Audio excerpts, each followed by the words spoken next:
SSC নবম এবং দশম শ্রেণী সকলের জন্য এই ছোট্ট নৈবেত্তিকটি শেখা দরকার, জানা দরকার এবং এগুলা কিন্তু পরীক্ষায় নৈবেত্তিক আকারে আসবে, এমসিকিউ আকারেই আসবে। আমি দেখাচ্ছি বোর্ডে 8 টু দি পাওয়ার 2x সমান 2 পাওয়ার x প্লাস 5 হলে x এর মান নির্ণয় করো।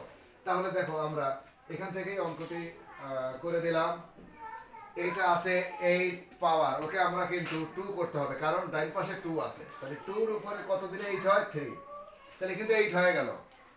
হোল টু দি পাওয়ার যেটা আছে সেটাই 2x ইকুয়াল 2 পাওয়ার যেটা আছে সেটাই, বা এইবার দেখো এটা কিন্তু গুণ করে দিচ্ছি আমরা। 2 পাওয়ার 3 দুগুণ 6x ইকুয়াল 2 পাওয়ার x প্লাস 5। এই বেস আর এই বেস কিন্তু উঠে যায়, তাহলে কি আছে 6x ইকুয়াল x প্লাস 5, বা 6x মাইনাস x ইকুয়াল কত 5, বা 5x ইকুয়াল কত 5।